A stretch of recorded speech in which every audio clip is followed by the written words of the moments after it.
हाँ बताओ, प्लासी का युद्ध कब हुआ था और किसके किसके बीच हुआ था? 1757 में हुआ था। किसके किसके बीच हुआ था? क्या बोल रहे हो? दोनों का नाम बताओ। सिराजुद्दीन लिखा उस पे?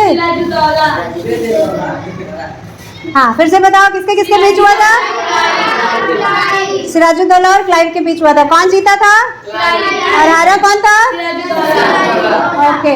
महानतम पेशवा कौन थे? बाजीराव प्रथम। रामकृष्ण मिशन की स्थापना किसने की थी?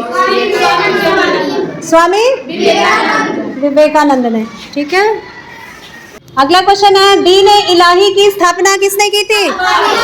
दीन ए इलाही के बारे में कुछ पता है? दीन ए इलाही एक धर्म बनाया था अकबर ने, जिसमें उसने सारे मौजूदा धर्मों के अच्छी बातों को लिया था। ठीक है, हिंदू धर्म हुआ, इस्लाम धर्म हुआ, जितने भी धर्म उस समय प्रचलित थे, सबके अच्छी बातों को इसमें उसने जोड़ा था। ठीक है, दीन ए इलाही ये एक धर्म था। अगला क्वेश्चन है, सिख धर्म की स्थापना किसने की थी? गुरु नानक देव जी ने की थी। ये सिखों के किस नंबर के गुरु थे? प्रथम। सिखों के प्रथम गुरु थे। 10वें गुरु कौन थे? सिखों के 10वें गुरु कौन थे?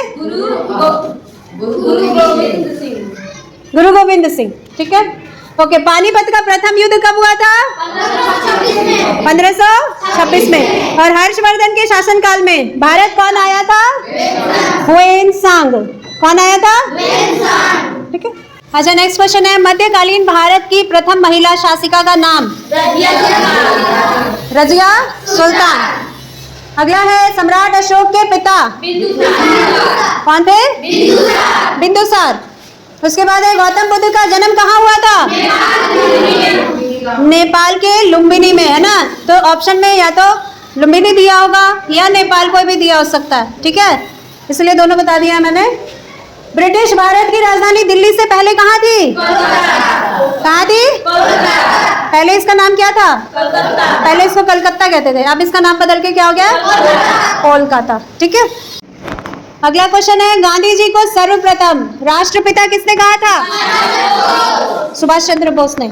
स्वतंत्र भारत के प्रथम विधि मंत्री या कानून मंत्री कौन थे? डॉक्टर भीमराव अंबेडकर। ये क्वेश्चन भूगोल से है। पहला है, दिन और रात कब बराबर होते हैं? तो साल में 2 दिन होते हैं, 21 मार्च को और 23 सितंबर को, जब दिन और रात की अवधि जो होती है वो बराबर होती है। ठीक है, और अंग्रेजी में ऐसे दिनों को इक्विनॉक्सेस कहते हैं, जब दिन और रात बराबर होते हैं। क्या कहते हैं? इक्विनॉक्स। ठीक है, इक्विनॉक्स हो गए 21 मार्च और 23 सितंबर को। उसके बाद आते हैं सबसे लंबा दिन, इसको समर सॉल्स्टाइस कहते हैं अंग्रेजी में। सबसे लंबा दिन होता है 21 जून को, और सबसे छोटा दिन यानी विंटर सॉल्स्टाइस कब होता है? 22 दिसंबर को। ठीक है, सौर मंडल में कितने ग्रह हैं? अच्छा, पहले सौर मंडल में कितने ग्रह माने जाते थे? 9। कितने माने जाते थे?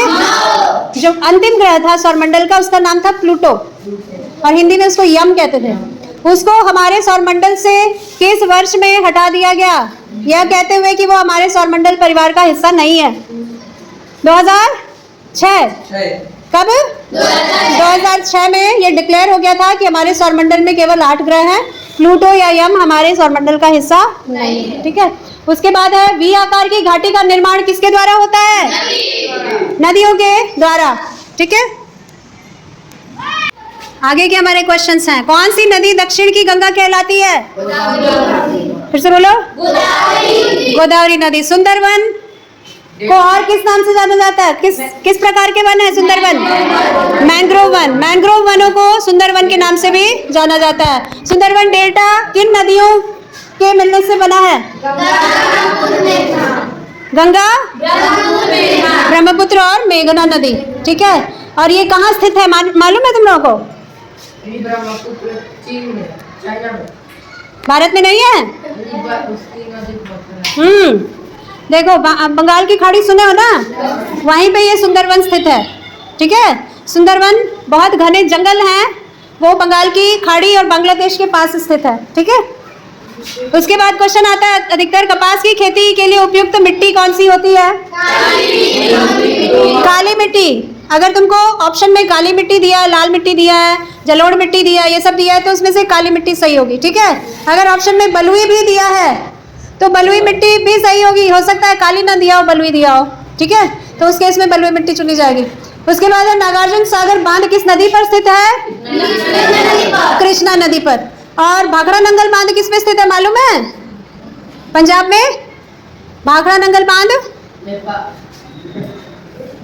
सतलुज नदी पर। किस नदी पर? सतलुज नदी पर। अगला क्वेश्चन है, गर्म जलधारा का नाम? गल्फ स्ट्रीम एक उदाहरण है गर्म जलधारा का, जो तुम्हारे पेपर में क्वेश्चंस आ रहे हैं उनमें जो ऑप्शंस दे रहे हैं उसमें अधिकतर में यही एक ही ऑप्शन गर्म जलधारा का रह रहा है, गल्फ स्ट्रीम, ठीक है। बाकी जो 3 ऑप्शन दिए हैं वो सब ठंडी जलधारा के हैं, वो है लैब्राडोर, कनारी और बेंगुला, ठीक है। और जो गल्फ स्ट्रीम है वो गर्म जलधारा का उदाहरण है। अगला क्वेश्चन है, भारतीय जनगणना 2011 के अनुसार सबसे अधिक जनसंख्या घनत्व वाला राज्य कौन सा था? बिहार, है ना। खरीफ की फसल कौन कौन सी है? धान, मक्का, इसके अलावा भी कुछ उदाहरण तुम्हारी किताब में दिए होंगे, उसको याद कर लेना, ठीक है। और रबी की फसल के गेहूं, सरसों, मटर, चना। बाकी खरीफ, रबी, जायद ये फसलें कब उगाई जाती हैं और इनके तीनों प्रकार के उदाहरण क्या क्या है वो अपने साइंस की क्लास 8 की बुक में से लर्न कर लेना, ठीक है। क्वेश्चन है, दक्षिण अमेरिका और अफ्रीका महाद्वीपों के मध्य स्थित महासागर कौन सा है? दक्षिणी अटलांटिक महासागर। उसके बाद है, भारत का राष्ट्रीय पुष्प? उत्तर प्रदेश का राज्य पुष्प? पलाश। भारत के राष्ट्रपति का नाम क्या है? श्रीमती द्रौपदी मुर्मू। अगला क्वेश्चन है, भारत में संविधान की कितनी अनुसूचियां हैं? 12 अनुसूचियां। कौन बोला भाई? अच्छा ठीक है। भारतीय संविधान में कितनी अनुसूचियां हैं? 12। तो भारतीय संविधान की 8वीं अनुसूची में कितनी भाषाएं हैं? ये 22 भाषाएं यहाँ लिखी है। इसके अलावा अगर ऑप्शन में कोई आता है और पूछा जाता है कि कौन सी भाषा इसमें से भारतीय संविधान की 8वीं अनुसूची में नहीं है, तो जो इसके अलावा होगा वो आंसर हो जाएगा। और कौन सी है, अगर कौन सी भाषा है, ठीक है ना, तो इसमें से कोई एक ऑप्शन आएगा और बाकी 3 जो होगा वो अलग होंगे, जो नहीं होंगे इसमें। समझ आ रहा है कैसे चुनना आंसर? हाँ, जैसे तुमको ऑप्शंस दिए हैं उनमें एक भोजपुरी ऑप्शन दिया है, क्या भोजपुरी इसमें है? भोजपुरी इसमें नहीं है। तो क्वेश्चन ये था कि भारतीय संविधान की 8वीं अनुसूची में कौन सी भाषा इनमें से नहीं है, तो ऑप्शन कौन सा सही हो गया? भोजपुरी, क्योंकि भोजपुरी इसमें शामिल नहीं है। समझ आया? अगला है, भारतीय संविधान कब लागू हुआ? 26 जनवरी 1950। ये हमारे देश का कौन सा दिवस है? गणतंत्र दिवस है। इसी दिन हमारा संविधान लागू हुआ था। ये कब बन के तैयार हुआ था मालूम है? 26 नवंबर 1949 में, है ना। और इसको बनने में कितने दिन लगे थे? 2 साल 11 महीना 18 दिन। Very good.